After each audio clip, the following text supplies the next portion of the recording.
Ela deu à luz e no segundo seguinte foi traída com um pedido de divórcio. Não houve beijo no rosto, nem flores. O que deveria ser o dia mais feliz de sua vida terminou com um papel em letras vermelhas e uma mulher desconhecida ao lado do marido.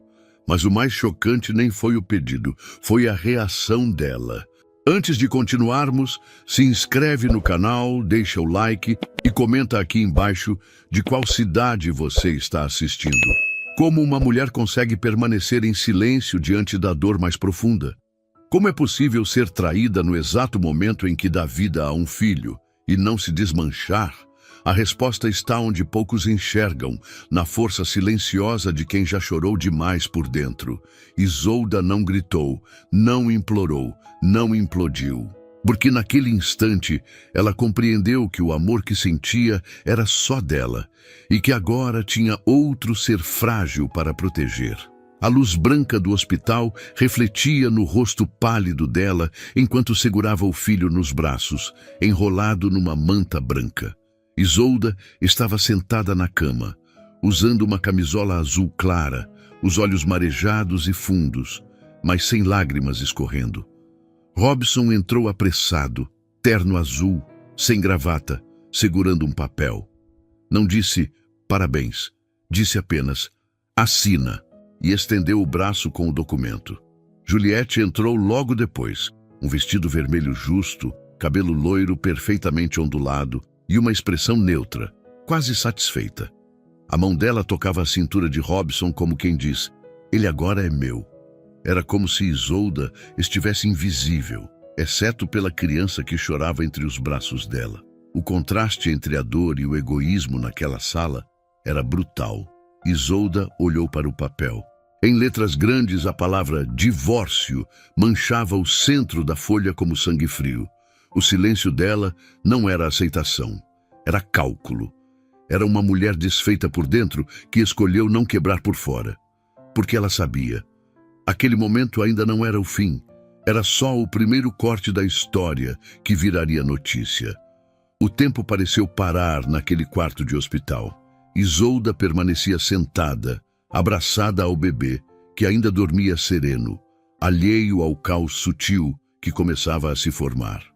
O papel do divórcio repousava agora sobre a pequena mesa lateral, entre uma garrafa de soro e um monitor cardíaco que apitava em intervalos regulares, como se marcasse a batida seca daquele instante. Robson continuava de pé, imóvel, como se esperasse uma reação que não veio. Nenhuma lágrima, nenhum grito, nenhum pedido, apenas o som da respiração baixa de Isolda e o clique ocasional da bomba de infusão atrás dela. Aquilo o incomodava mais do que qualquer escândalo teria incomodado. Ele não sabia lidar com silêncio, muito menos com o tipo de silêncio que não suplica, apenas observa. Juliette, sentada agora na poltrona de acompanhantes, cruzou as pernas com elegância forçada. Passou as unhas vermelhas pelo cabelo loiro, ajeitando uma mecha solta com desdém. Seus olhos se voltaram para o bebê por um segundo e então desviaram com um leve franzir de lábios, como se aquele pequeno ser fosse um detalhe inconveniente na decoração. Você tem que entender, começou Robson forçando uma voz mansa. Não é uma traição, foi um processo. A gente se afastou, as coisas mudaram. Isolda, ainda sem encará-lo, respondeu com um tom calmo que cortava mais fundo do que qualquer grito. Você começou esse processo enquanto eu carregava o filho de vocês. Robson hesitou. Tentou se recompor, ajeitou a manga da camisa como quem busca controle num gesto banal. Eu tentei, mas não conseguia mais te reconhecer. Você estava diferente. Tudo girava em torno do bebê, da gravidez. Eu me senti excluído, perdido. E Juliette apareceu quando eu precisava de alguém. Isolda finalmente ergueu os olhos, e o que havia neles não era mágoa, era lucidez. A lucidez de quem sabe exatamente o que foi feito contra ela, e ainda assim se recusa a ser consumida por isso. E você apareceu para ela como? Escondendo que tinha uma esposa grávida prestes a dar à luz? Juliette bufou discretamente, mas ficou calada. Ela havia sido instruída por Robson a não se envolver na conversa. Ainda assim, sua presença dizia tudo. A forma como ela se posicionava no ambiente, como tocava a bolsa de couro vermelho com os dedos ansiosos, como evitava qualquer contato visual prolongado com Isolda. Ela não era apenas amante, era cúmplice de uma demolição calculada. "Não quero te prejudicar", Robson disse em tom quase paternalista. "Já deixei tudo pronto. Você fica com o apartamento, o carro e pode ficar tranquila com relação ao bebê. Eu só quero seguir minha vida com dignidade, sem brigas, e espero que você também queira." Isolda mordeu o lábio por um segundo, não pela dor, mas para evitar rir, porque ele ainda achava que aquilo era sobre patrimônio, que ela estava medindo perdas materiais, que o que doía era a falta de um carro. "Você acha que eu quero o carro?" disse, quase num sussurro. "Eu quero que meu filho saiba quem é o pai dele. Quero que ele cresça com verdade, mesmo que doa." Robson desviou o olhar. Pela primeira vez, parecia envergonhado. Talvez não por ter traído, mas por estar sendo confrontado com a parte de si que ele queria ignorar, a parte covarde. O bebê se mexeu nos braços de Isolda. Ela o ajustou com cuidado, como se o resto do mundo estivesse em pausa. Uma enfermeira entrou discretamente no quarto para verificar o monitor cardíaco e, percebendo o clima denso, saiu sem dizer uma palavra. A porta se fechou devagar. Juliette então se levantou impaciente. "Robson, já deu. Ela não vai assinar nada agora. Vamos." "Você tem razão", ele disse, pegando o papel da mesa. "Mas Isolda, pensa com calma. Eu não quero transformar isso numa disputa. Eu espero que você entenda que é o melhor para todos." Isolda não respondeu. Apenas virou o rosto para o bebê e o beijou na testa com delicadeza. Robson e Juliette saíram sem mais palavras. Quando a porta se fechou atrás deles, o silêncio voltou a tomar conta. Mas agora era outro tipo de silêncio. Não o da humilhação. Era o da semente de algo que ainda não tinha nome. Um tipo de força que nascia das cinzas, ainda crua, ainda frágil, mas viva. Isolda fechou os olhos por um instante. Sentia o peso do parto, da decepção, do abandono. Mas também sentia outra coisa, uma firmeza crescente em cada respiração. Estava só, mas não estava quebrada. E ali, naquela cama hospitalar com grades brancas e monitores apitando ao fundo, ela decidiu que não seria uma personagem apagada no final da história de alguém. Ela seria a autora da sua própria. Ainda não sabia como, nem com o quê, mas algo dentro dela estava desperto e jamais voltaria a dormir. 2 dias depois, a chuva batia suave na janela do quarto 308. Lá fora, o céu seguia nublado, num tom de cinza que parecia fazer parte daquela fase silenciosa da vida de Isolda. Tudo estava mais calmo por dentro, mas não mais leve. As enfermeiras entravam comedidas, ofereciam ajuda com os procedimentos, preenchiam formulários e saíam com respeito. Algumas sabiam, outras apenas intuíam. A tensão no ar tinha um cheiro próprio. O cheiro de quem havia passado por algo que não deveria acontecer dentro de um hospital. Isolda arrumava as coisas com lentidão. Uma fralda aqui, uma manta ali. O bebê dormia tranquilo, no pequeno berço hospitalar com rodinhas. Ela o observava entre cada dobra de roupa. Aquela criança não fazia ideia de tudo o que estava acontecendo, e isso a confortava. O mundo lá fora ainda não o tinha tocado. E por enquanto, bastava que o coração dele estivesse seguro junto ao dela. A enfermeira Camila entrou com o envelope da alta médica. Era uma mulher gentil, talvez na casa dos 40, com olhos claros e expressão sensível. "Está tudo certo, Isolda. Você pode ir assim que quiser. O motorista do hospital pode te ajudar com as malas, se precisar. Não vai ser necessário. Só tenho essa bolsa." Respondeu com a voz baixa, mas firme. Camila hesitou, depois se aproximou devagar. "Posso falar uma coisa? Se quiser me mandar calar a boca, eu entendo." Isolda ergueu os olhos, surpresa, mas curiosa. Fala, eu vi aquele homem e a outra mulher. Sei que não é da minha conta, mas tem gente que nasce no nosso caminho só para nos mostrar o que a gente nunca deve aceitar. Você não precisa carregar vergonha nenhuma disso. Isolda segurou o olhar da enfermeira por um momento. A voz dela não tinha julgamento, só cuidado. E por mais que Isolda estivesse tentando erguer muros ao redor da própria dor, aquele gesto atravessou. Obrigada, mas eu vou carregar sim. O que muda é o jeito que vou usar esse peso. Camila assentiu, respeitando. Deixou o envelope sobre a mesinha e saiu com discrição. Isolda colocou o bebê no bebê conforto com cuidado. Verificou se estava bem preso, arrumou o gorro branco na cabeça dele e por fim vestiu o próprio casaco. Seus passos até a porta foram lentos, mas não trêmulos. Carregava no braço um filho e nas costas um novo começo, mesmo sem saber para onde ia exatamente. O corredor estava silencioso.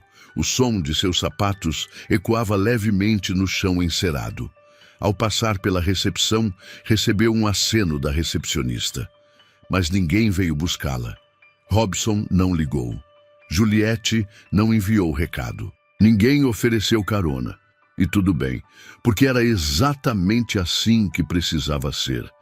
Sozinha, Isolda compreendia melhor quem realmente estava com ela. O táxi que ela havia solicitado já a esperava na porta. O motorista, um homem de meia idade com olhos cansados, ajudou a colocar o bebê conforto no banco de trás com gentileza. Perguntou se ela precisava parar em alguma farmácia. Ela agradeceu, mas disse que só queria chegar em casa. O caminho até o apartamento durou cerca de 30 minutos. A cidade parecia mais cinza do que o habitual. Ou talvez fosse apenas o olhar dela, que agora enxergava menos cores. Passaram por avenidas largas, cruzaram sinais vermelhos. E em cada esquina, Isolda tentava entender como tudo desmoronou tão rápido. Era como se a vida tivesse se partido ao meio num único gesto. E ela agora precisasse descobrir como viver com duas versões de si mesma. Ao chegar em casa, respirou fundo antes de abrir a porta. O apartamento ainda tinha o cheiro de lavanda que ela sempre usava nas roupas. Nada parecia fora do lugar. O berço estava montado, os presentinhos do chá de bebê ainda estavam dispostos sobre a cômoda. E os quadrinhos com frases doces na parede pareciam zombar dela. Família é onde o coração mora. Isolda desviou o olhar e foi direto para o quarto. Colocou o bebê no berço, sentou-se na beirada da cama e olhou ao redor. Tudo havia sido escolhido por ela. Cada cor, cada móvel, cada detalhe.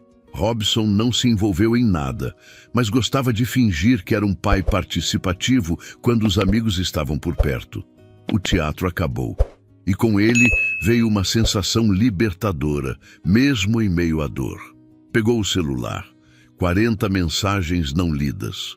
A maioria de amigas, algumas vizinhas, uma ou duas da mãe, com quem não falava direito desde a última briga. Nenhuma de Robson, nem mesmo para saber se o bebê havia chegado bem. Abriu o aplicativo de notas e começou a digitar. Palavras soltas no início, depois versos, depois frases inteiras. Não estava escrevendo para ninguém. Nem sabia se teria coragem de mostrar. Mas escrever era o único lugar onde a dor parecia obedecer regras, onde ela podia organizar o que sentia sem precisar pedir licença para existir. Parir dói, mas ser abandonada enquanto sangra dói mais. O corpo se refaz. A alma não tem pontos que segurem, mas mesmo costurada por dentro, eu continuo. Porque agora eu não sou só eu, agora eu sou mãe. Ela relia os versos sem chorar. Talvez porque não tivesse mais lágrimas, ou talvez porque, de alguma forma, aquelas palavras a estivessem sustentando. Era o primeiro alicerce da nova versão dela. O bebê chorou. Ela foi até ele, pegou-o no colo, ofereceu o peito com naturalidade. A conexão entre os dois era profunda, silenciosa. E pela primeira vez, desde o hospital, Isolda sentiu que podia existir fora da dor, nem que fosse por minutos. Enquanto ele mamava, ela olhava para a janela entreaberta. O céu começava a abrir. Um feixe de luz atravessava as nuvens, tímido, mas presente. Isolda não sabia o que faria dali para frente. Não tinha planos grandiosos, nem respostas prontas. Só sabia que não voltaria a ser quem era. E isso, de alguma forma, era o começo de tudo. Na primeira manhã em casa, Isolda acordou com um susto. O bebê chorava no berço ao lado e por um segundo ela se esqueceu de onde estava. Ainda sentia as dores do parto, a cabeça pesada, os seios latejando. O relógio da parede marcava 5h48. Um silêncio absoluto tomava conta do apartamento, quebrado apenas pelo choro insistente e pelos passos arrastados dela até o berço. Pegou o filho no colo, aninhou-o junto ao peito e se sentou na poltrona ao lado. Era a mesma onde costumava ler durante a gravidez, imaginando como seria tê-lo nos braços. Agora ele estava ali. Mas tudo o que ela havia planejado ao lado de Robson não existia mais. O futuro que desenharam juntos tinha virado pó. O leite esquentava no fogão enquanto ela olhava para o celular. Notificações bancárias começaram a chegar. Limite cancelado, conta conjunta encerrada, cartão bloqueado. Tudo feito de forma fria, calculada e sem aviso. Um movimento sutil, mas cruel. Robson estava cortando cada laço, não apenas emocional, mas financeiro. Ele não queria deixar rastros, nem dar a ela a chance de lutar. Isolda ficou olhando para a tela por alguns segundos. Depois, a desligou e voltou ao bebê. Era o momento de escolher no que focar, no desespero ou na sobrevivência. Não tinha mais tempo para o luto. Tinha uma criança que dependia dela. Ao longo dos dias, o apartamento começou a se transformar. As flores do chá de bebê murcharam sem que ela percebesse. As visitas prometidas não vieram. As mensagens diminuíram. Os presentes viraram uma pilha no canto do quarto. As fraldas acabavam rápido. O leite em pó custava mais caro do que ela lembrava. E cada hora acordada durante a madrugada a deixava mais exausta. A geladeira, antes cheia de comidas congeladas que Robson comprava por conveniência, agora guardava o essencial: arroz, ovos, leite. O dinheiro do seguro-desemprego cairia apenas na próxima semana e o salário como professor estava parado. Com um recém-nascido no colo, nem cogitava retomar as aulas. Certa tarde, com o bebê dormindo no carrinho ao lado, Isolda se sentou no sofá e abriu o notebook. Era antigo, lento, mas ainda funcionava.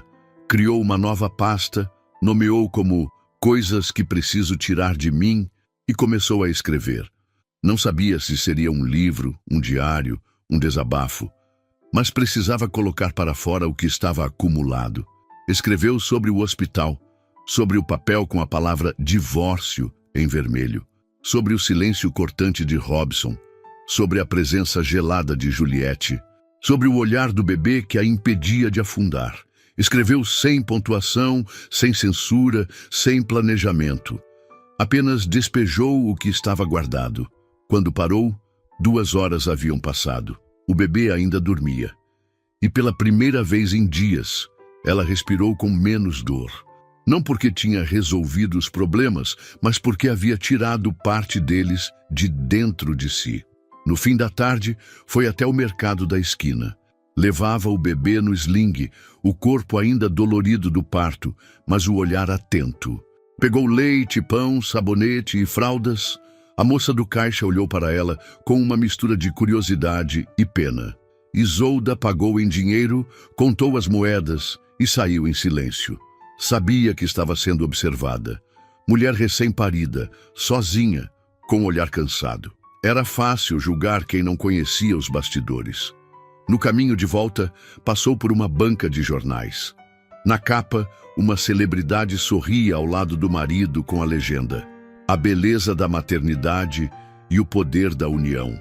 Isolda desviou os olhos. A maternidade dela estava bem longe daquela propaganda de comercial de fralda. Era uma maternidade real, crua, marcada por cicatriz, sono e abandono. À noite, decidiu gravar um vídeo. Não era para desabafar com o mundo, mas para registrar o que estava sentindo. Abriu a câmera do notebook, ajustou o cabelo, sentou-se na poltrona com o bebê no colo e respirou fundo. Hoje é dia 7, começou. Meu filho tem 5 dias de vida e eu fui deixada, assim, no hospital, com uma assinatura, com uma mulher ao lado dele e com meu filho nos braços. Parou por alguns segundos, olhou para a tela, depois para o bebê. Eu não vou falar mal dele, não vou pedir nada, só quero que isso fique registrado. Porque talvez um dia meu filho cresça e me pergunte: mamãe, onde estava o papai quando eu nasci? E eu quero poder mostrar a ele que mesmo sangrando por dentro, eu fiquei. Desligou a câmera, assistiu ao vídeo inteiro, sem editar. Depois salvou numa nova pasta com o nome, se um dia ele quiser saber. Não sabia se mostraria para alguém, mas se sentiu mais forte por ter dito em voz alta. Naquela madrugada, enquanto embalava o bebê, recebeu uma mensagem de Flora, uma amiga antiga da faculdade que morava em outra cidade. Não se falavam há meses. Vi uma postagem que parece tua. Você está bem? Se precisar de qualquer coisa, me chama. Isolda hesitou por um instante. Depois respondeu com uma única frase: estou tentando sobreviver. Nos dias seguintes, voltou a escrever. E percebeu que, mesmo quebrada, ainda tinha algo a oferecer ao mundo. Começou a transformar as dores em poesia. Cada verso era uma ferida suturada. Um pedaço do que ela não podia dizer para ninguém, mas que talvez outras mulheres precisassem ouvir. O apartamento seguia pequeno, as contas continuavam chegando, mas dentro dela, uma força nova estava sendo construída. Não havia planos mirabolantes, apenas uma certeza. Ela não ia desaparecer na dor. Ela estava se reconstruindo, palavra por palavra, silêncio por silêncio, sozinha, mas inteira, pela primeira vez. O vídeo ficou esquecido na pasta do computador por quase 2 semanas. Isolda o gravou num impulso de dor e coragem, mas não tinha intenção de torná-lo público. Era algo entre ela, o bebê e uma parte do passado que precisava sair do peito. Porém, tudo começou a mudar numa tarde chuvosa, enquanto ela tentava acalmar o choro persistente do filho. Estava exausta. Tinha dormido pouco mais de 2 horas somadas nas últimas noites. A casa estava desorganizada, o leite quase acabando, e o dinheiro do benefício ainda não havia sido depositado. Tentava alimentar o bebê com uma mão e com a outra rolar o feed do celular sem prestar muita atenção. Parou quando viu uma postagem de uma escritora famosa que sempre admirou. Era um texto sobre maternidade solitária, forte, verdadeiro. Se identificou. Sem pensar muito, abriu a caixa de mensagens daquela escritora e, com o mesmo impulso que a fez gravar o vídeo, escreveu: eu passei por isso, gravei algo, só não sei se deveria mostrar. Não esperava a resposta. Mas 10 minutos depois, chegou uma notificação. A escritora respondeu com um áudio breve, de voz firme e afetuosa. Se for verdade, se for seu, então vale ser mostrado. Às vezes, é quando a gente sangra que mais gente se reconhece. Isolda hesitou. O vídeo era cru, sem maquiagem, sem filtro, sem corte. Mas havia algo nele que era mais forte do que o medo de julgamento. E naquele momento, talvez a verdade precisasse mais de coragem do que de beleza. Abriu o computador, assistiu novamente. Não se reconhecia totalmente na mulher da gravação. Parecia alguém que já havia cruzado um abismo e voltado com outro olhar. Com o coração acelerado, subiu o vídeo para uma conta antiga numa plataforma de vídeos. Não divulgou, apenas deixou lá. Horas depois, adormeceu com o bebê no peito. Na manhã seguinte, encontrou o celular com dezenas de notificações. A escritora havia compartilhado o vídeo em seu perfil. Colocou uma legenda curta: assista até o fim. A força dessa mulher me desmontou. Em poucas horas, O vídeo passou de 10 mil visualizações. Em menos de um dia, ultrapassou 100 mil. Era compartilhado em grupos de apoio à mãe solo, páginas feministas, blogs de literatura e até em fóruns de direitos humanos. Isolda assistia aquilo com uma mistura de medo e incredulidade. O vídeo, que era só um desabafo íntimo, agora circulava entre milhares de pessoas. Nos comentários surgiam relatos de mulheres que viveram algo semelhante. Outras ofereciam ajuda, muitas apenas escreviam: "Obrigada por colocar em palavras o que eu nunca consegui dizer." Uma jornalista de um portal independente entrou em contato pedindo uma entrevista. Isolda recusou. Não queria se tornar celebridade da dor, mas aceitou escrever um texto. O título foi simples: "Eu Fiquei." Era uma expansão do vídeo, com trechos inéditos do que vinha escrevendo à noite enquanto o bebê dormia. Em poucas horas, o artigo se tornou o mais lido do site.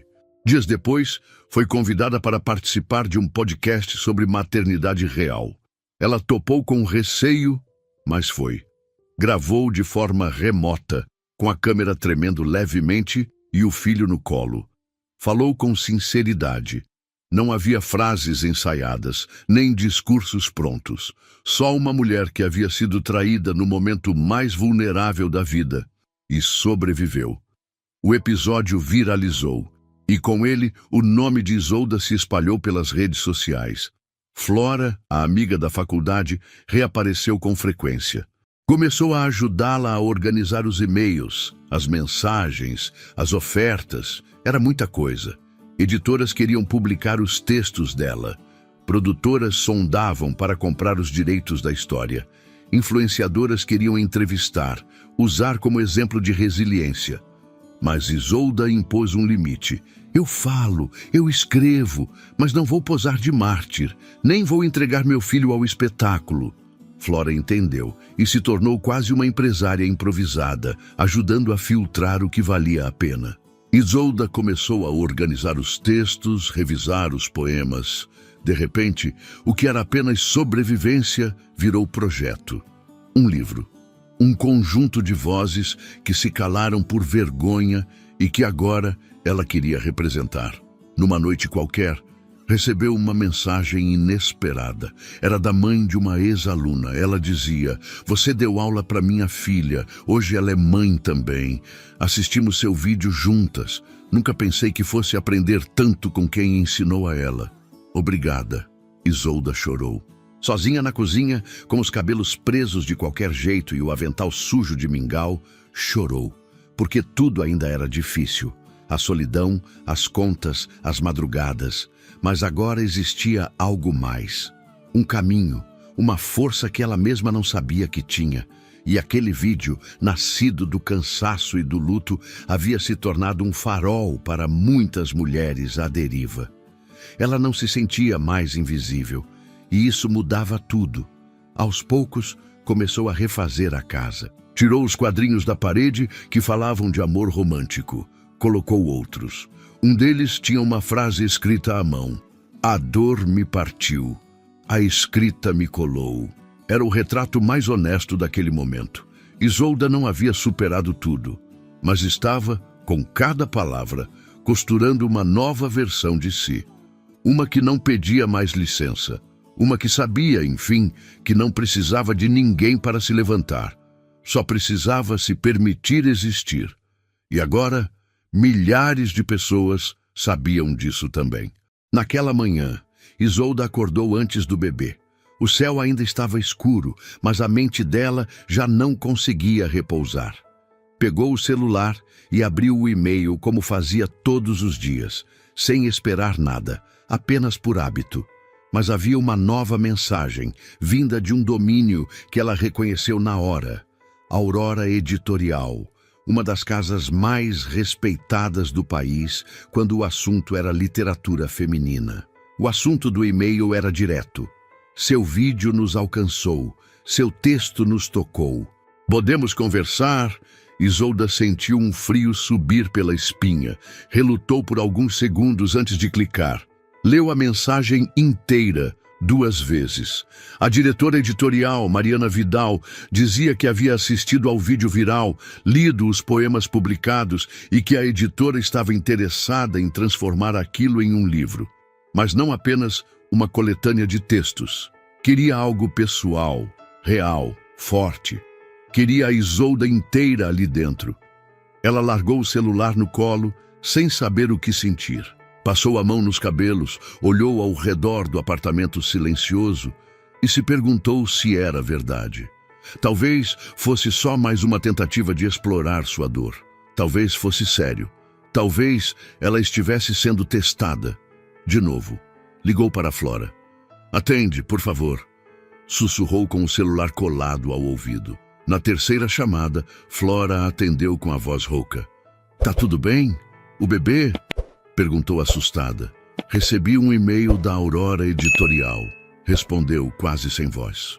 "Você acha que isso pode ser real?" Flora despertou na hora. Pediu que encaminhasse. 10 minutos depois, já havia feito uma rápida pesquisa, confirmado o nome de Mariana e retornou. "É real. E é coisa grande. Quer que eu esteja com você na reunião?" Isolda hesitou. Ainda era estranho ver sua vida sendo levada tão a sério. Mas respondeu: "Quero. Não sei o que dizer sozinha." A reunião foi marcada para 2 dias depois, via videochamada. Enquanto o bebê dormia, Isolda organizou a casa como pôde, prendeu os cabelos e vestiu uma camisa azul, a mais discreta que encontrou. Mariana apareceu na tela com um sorriso calmo, óculos de aro fino, uma estante imponente atrás dela. "Isolda, primeiro, obrigada. Você escreveu uma verdade que toca até quem nunca passou por isso. Sua forma de contar não tem pose, não tem pena, tem carne, tem corte. É isso que nos interessa." Isolda respirou fundo. Tentou manter o tom firme. "Não quero fazer um livro de autoajuda, nem parecer que eu venci tudo. Eu ainda estou aqui, me ajeitando como posso. E é justamente por isso que queremos você. Nada de lições, só verdade." A editora explicou que queria lançar o livro nos próximos 6 meses, que seria necessário organizar os textos, revisar, criar uma estrutura, mas não mexeriam no coração daquilo, e que Isolda teria total controle. Até o título poderia ser o mesmo que ela havia usado no artigo mais lido. "Eu fiquei. Pode parecer simples", disse Mariana, "mas tem um peso brutal vindo dessa frase." Nos dias seguintes, Isolda mergulhou no processo. Escrevia durante a madrugada, com o bebê ao lado. Durante o dia, revisava com Flora e trocava e-mails com a editora. Cada texto era uma ferida sendo aberta e tratada. Relembrou detalhes que tinha tentado esquecer. As palavras de Robson, o som seco da porta do hospital se fechando, o cheiro do quarto naquela manhã. À medida que escrevia, algo dentro dela se reordenava. Era como se estivesse finalmente colando as partes da alma que ficaram espalhadas desde o parto. Havia dor ali, mas também amor. Raiva, mas também renascimento. Mariana sugeriu incluir trechos do vídeo, fragmentos das mensagens que Isolda havia recebido, poemas e até trechos do diário que ela tinha escrito nos primeiros dias em casa. A ideia era construir um livro fragmentado, como quem reconstrói uma casa com os tijolos que restaram depois da queda. Isolda aceitou, mas estabeleceu uma condição. "Eu não quero o nome do Robson no livro, nem o da outra. Esse livro não é sobre eles, é sobre mim e sobre quem ficou." A editora concordou sem hesitar. Quando a primeira versão do livro ficou pronta, Isolda chorou. Estava ali, impresso em folhas digitais, o que ela viveu, sobreviveu e transformou. Um parto dentro do outro. Uma maternidade que começava sangrando, mas que encontrava abrigo nas palavras. Enquanto isso, a repercussão do vídeo ainda crescia. As entrevistas se acumulavam, os convites chegavam de todos os lados. Isolda recusava a maioria. Não queria ser símbolo. Queria apenas que o livro existisse. E que, talvez, ao ser lido, ajudasse outras mulheres a perceberem que não estavam sozinhas. Certa tarde, enquanto amamentava o filho, recebeu um áudio da Mariana. Estamos fechando a data de lançamento. Temos 2 livrarias interessadas em fazer uma noite com leitura, bate-papo e sessão de autógrafos. Você topa? Isolda olhou para o bebê que mamava tranquilo. O mesmo que ela segurou com as mãos trêmulas no hospital. O mesmo que foi seu único chão quando o mundo desabou.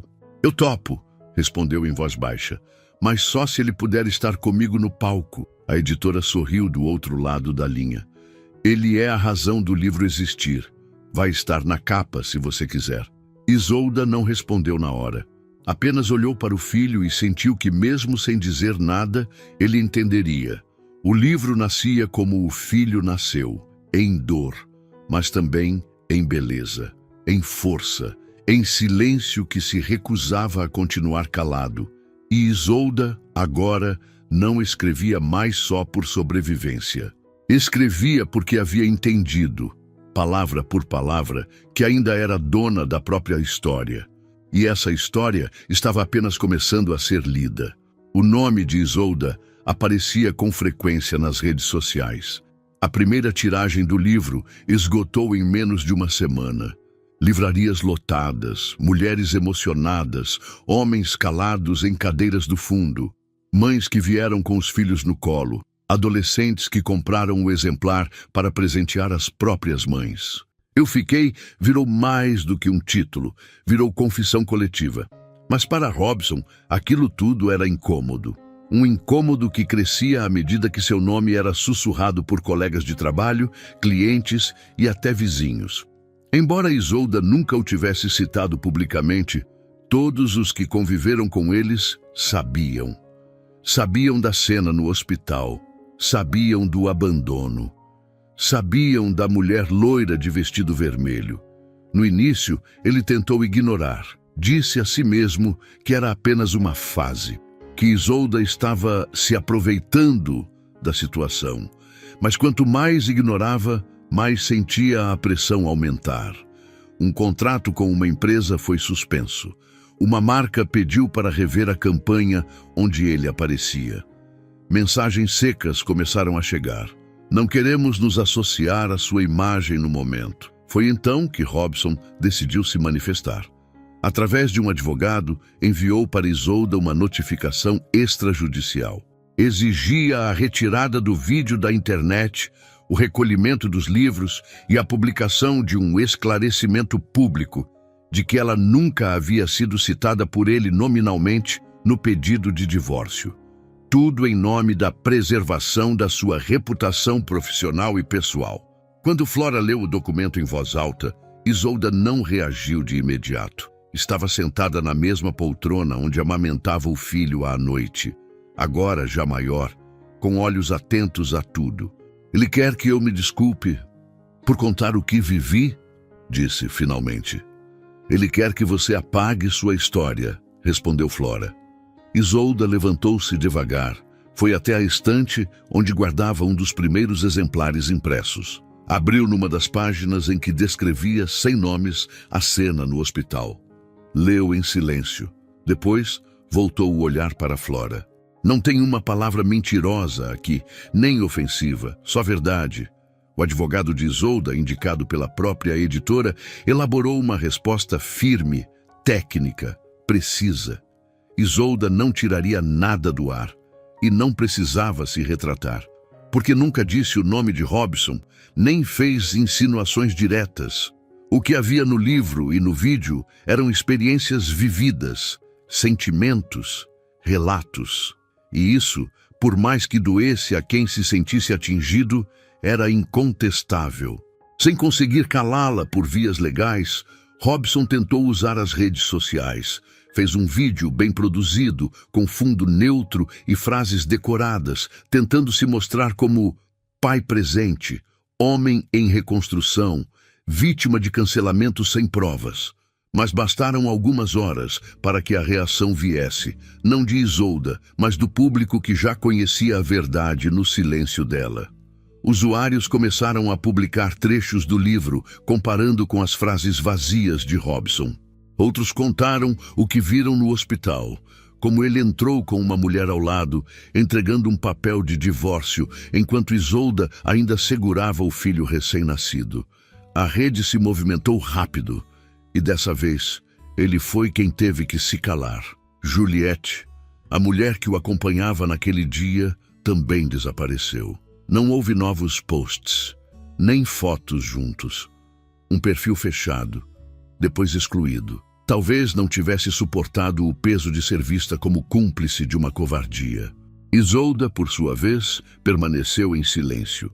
Não respondeu ao vídeo, às críticas veladas, nem às indiretas.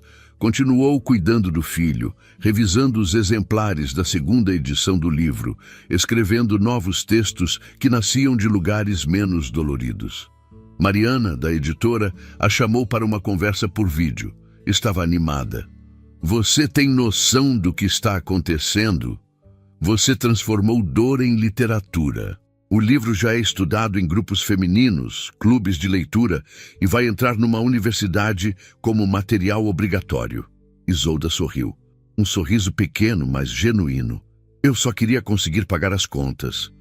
O resto veio sozinho. Mariana fez uma pausa. Depois acrescentou. A gente recebeu um contato da produção do Festival de Literatura de Paraty. Querem você lá. Como autora, como mulher, como símbolo. Isolda hesitou. Ainda me assusta um pouco. Toda essa exposição. Eu sei. Mas não é mais exposição, Isolda. É lugar. E esse lugar é teu. No dia do evento, Isolda usou um vestido azul escuro. O mesmo tom da camisola hospitalar de quando tudo começou. Era sua forma silenciosa de marcar território. Levou o filho, agora mais crescido, de mãos dadas. Ele não entendia nada daquilo, mas sorria ao ver a mãe feliz. Ao entrar no palco, foi recebida com aplausos. Não havia nenhuma música de entrada, nem luzes dramáticas. Só uma mulher e sua história. Uma mulher que escolheu ficar e que, por isso, se tornou um espelho para tantas outras que pensavam que estavam sozinhas. Durante o bate-papo, uma jovem da plateia levantou a mão. Estava emocionada. Isolda, como você teve tanta força? Ela pensou antes de responder. Depois disse, olhando para o filho no colo, eu não tive. Eu só não tive escolha. O silêncio que se seguiu foi mais forte do que qualquer fala. Porque agora era ela quem o comandava. Não mais como consequência da dor, mas como arma de poder. O silêncio, que já foi submissão, agora era o lugar onde ninguém conseguia atingi-la. E Robson? Ninguém mais falava dele, porque a história que Isolda escreveu não era sobre ele, era sobre o que ela construiu quando ele saiu, e sobre como o silêncio dela gritou mais alto do que qualquer acusação. O céu estava limpo naquela noite. Isolda chegou cedo à livraria do centro, um prédio antigo, reformado com janelas de vidro, escadas de ferro e cheiro de café moído no ar. Vestia um blazer azul escuro, combinando com o vestido longo e leve que usava por baixo. O cabelo solto caía pelos ombros, como no dia em que segurou o filho pela primeira vez no hospital. Ela não se arrumou para parecer forte, só quis parecer ela mesma. A sala reservada para o lançamento já estava montada. Ao fundo, um painel com o nome do livro em letras brancas. Eu fiquei. Na frente, uma longa mesa com flores discretas, água, exemplares empilhados e uma cadeira para ela. No canto direito, um espaço reservado para a sessão de autógrafos. Tudo pronto. Tudo dela. O bebê agora já não era mais um recém-nascido. Tinha quase 9 meses e estava nos braços de Flora, que cuidava dele com naturalidade enquanto Isolda organizava os últimos detalhes. Ele vestia uma jardineira azul marinho com uma blusa branca. Brincava com os cadarços do próprio tênis, alheio à importância daquele momento para a mulher que o gerou. Está tudo bem? Flora perguntou, notando a respiração um pouco acelerada de Isolda. Tá só um pouco difícil de acreditar. Ela olhou ao redor. Há menos de 1 ano, eu estava deitada numa cama de hospital sendo abandonada. E agora, Flora apertou seu braço com delicadeza. Agora tem gente vindo até aqui porque você transformou isso em algo que muda vidas, inclusive a sua. As portas foram abertas ao público às 19 horas em ponto. As primeiras pessoas começaram a entrar com os livros nas mãos, outras com celulares prontos para registrar. Muitas vieram sozinhas, algumas acompanhadas por mães, filhas, irmãs. Homens eram poucos, mas os que estavam ali tinham olhos atentos e ouvidos abertos. Isolda foi recebida com aplausos tímidos no início, que cresceram à medida que ela atravessava o pequeno corredor até a mesa central. Subiu no pequeno palco e se posicionou atrás do microfone. O som ambiente se reduziu. A livraria silenciou. Boa noite. Começou a voz ligeiramente trêmula. Eu não sou oradora, não sou palestrante. Nunca imaginei que um dia estaria diante de tantas pessoas para falar da minha dor. Mas estou. E de alguma forma, isso diz muito sobre onde a gente pode chegar mesmo quando o chão é tirado dos nossos pés. Ela parou por um segundo. Alguns olhos já marejavam na plateia. Outros seguravam o choro com as mãos sobre a boca. Esse livro nasceu de uma ferida, mas também de um amor. O amor por um filho que chegou num dos piores momentos da minha vida, mas que também me deu forças para continuar. E mais do que isso, esse livro nasceu da necessidade de não me calar, de não aceitar que o silêncio fosse uma forma de apagar o que me aconteceu. Ao final do discurso, os aplausos tomaram conta da sala. Algumas pessoas levantaram, outras choraram abertamente. Isolda agradeceu com um gesto tímido e desceu para iniciar a sessão de autógrafos. A fila se formou rapidamente. Pessoas de diferentes idades seguravam os livros com cuidado, como se estivessem levando algo frágil nas mãos. Uma moça, com um lenço no cabelo e olhos vermelhos, se aproximou. Eu li seu livro em 2 dias. Nunca consegui contar o que vivi para o meu pai, mas agora eu acho que consigo. Isolda a abraçou. Sem pressa, sem palavras.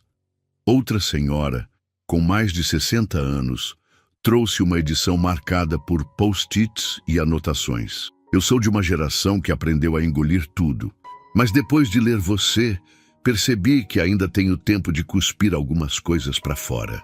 Cada pessoa era uma nova cicatriz revelada, um novo elo. E Isolda sentia que estava, de fato, construindo algo maior do que ela mesma. Não por ego, mas por conexão. Ela não escrevia mais para sobreviver, agora escrevia para alcançar. No fim da noite, depois do último autógrafo, sentou-se com Flora e o filho no sofá da sala reservada. Tirou os sapatos. Estava exausta, mas com os olhos vivos. Você viu a fila? Flora disse, entregando um copo de água. Estava dobrando o corredor. Eu vi.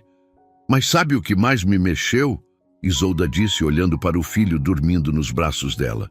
Foi uma senhora que me disse: você escreveu o que eu vivi há 40 anos e nunca consegui falar. E você achando que ninguém ia querer ouvir.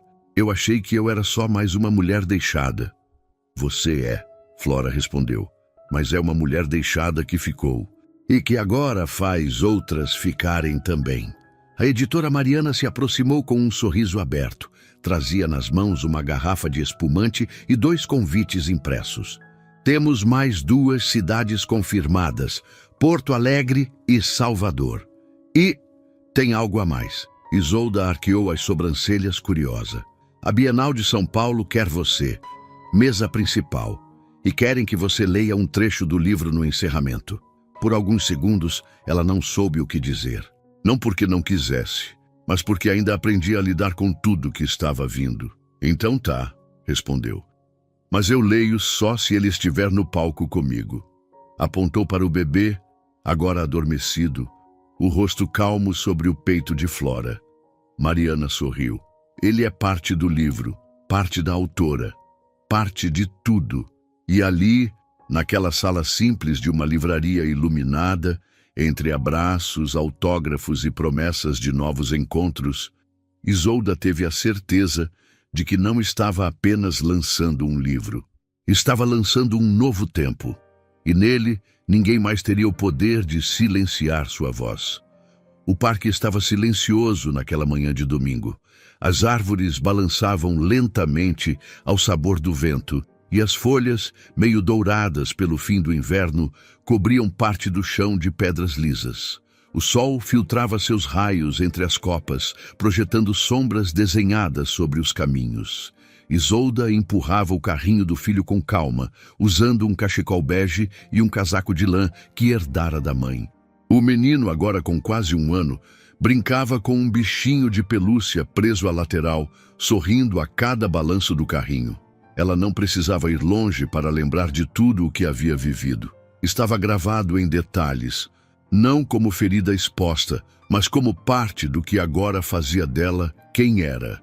Ainda sentia dor ao lembrar do hospital, do papel de divórcio, da presença incômoda de Juliette ao lado de Robson, segurando a cintura dele com aquele gesto de posse. Mas a dor já não comandava mais os passos dela. Havia um novo ritmo agora, um ritmo que começava no riso do filho e se estendia até os projetos que surgiam dia após dia. Estava escrevendo um segundo livro. Não era mais sobre a dor, era sobre recomeços, sobre as pequenas alegrias que quase ninguém valoriza. A primeira noite em que o filho dorme a madrugada inteira, a ida ao mercado sem se sentir observada, a primeira gargalhada espontânea depois de meses sem sorrir de verdade. Título provisório: Enquanto ele dorme, eu renasço. Parou para sentar-se num banco perto do lago artificial. Puxou o carrinho para mais perto, ajeitou a mantinha sobre o menino e respirou fundo. Sentia a brisa tocar seu rosto com leveza. O celular vibrou discretamente, uma nova mensagem da editora.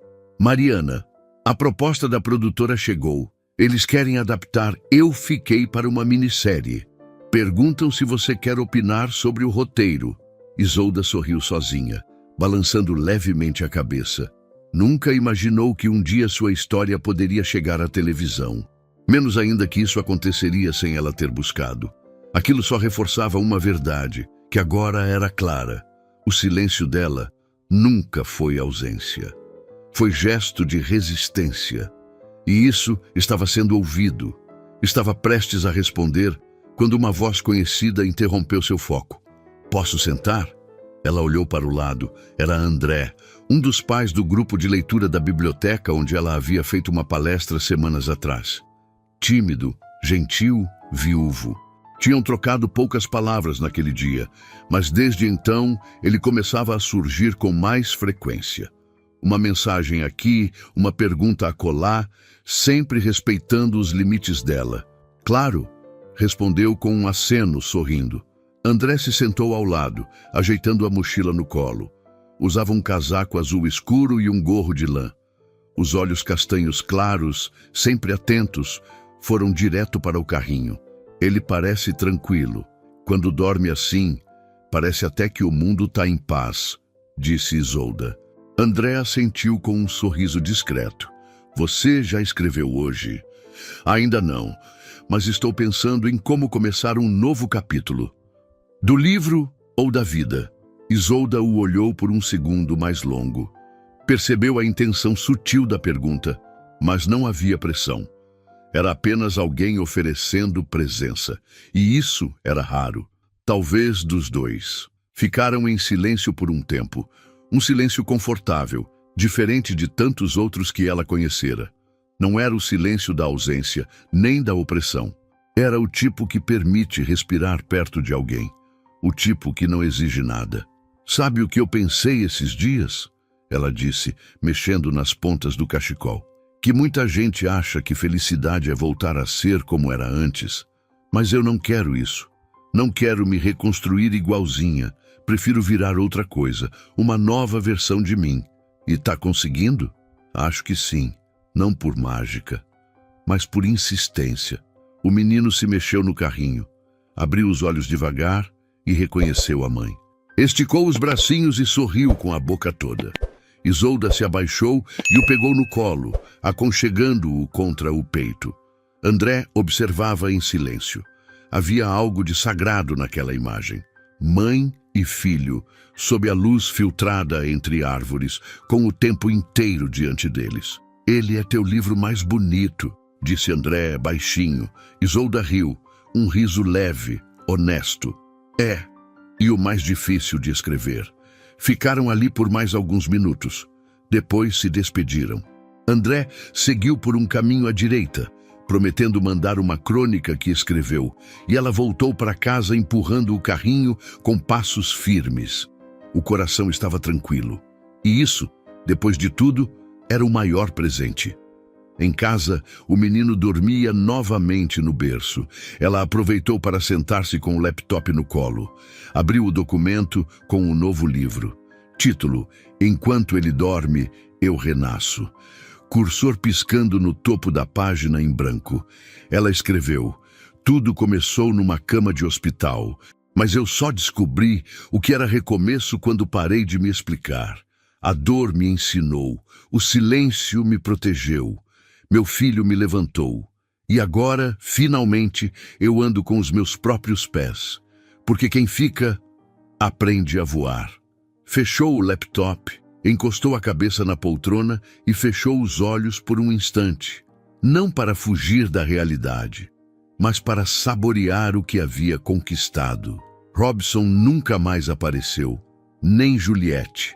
As redes sociais dele sumiram e os nomes deixaram de ser falados. Isolda não os procurou, não precisou, porque agora a única história que ela continuava escrevendo era a dela. E essa história tinha muitos capítulos pela frente. O primeiro deles já era um sucesso. O próximo estava nas mãos dela. Às vezes, a vida nos quebra no exato momento em que deveríamos estar florescendo. Mas é nesse chão partido, entre os cacos e o silêncio, que descobrimos forças que nem sabíamos ter. Porque quando tudo desmorona, não é o fim. É só o espaço sendo aberto para que a gente reconstrua com as próprias mãos, do nosso jeito. E o que nasce depois da dor, mesmo que lento e imperfeito, carrega uma beleza que ninguém mais pode apagar. Se histórias como a de Isolda tocaram seu coração e te lembraram da força que existe mesmo nos momentos mais difíceis, siga com a gente. Aqui, cada história é um recomeço, cada capítulo uma forma de dizer que ninguém precisa enfrentar a dor sozinho. Inscreva-se e caminhe com a gente por narrativas que curam, inspiram e transformam.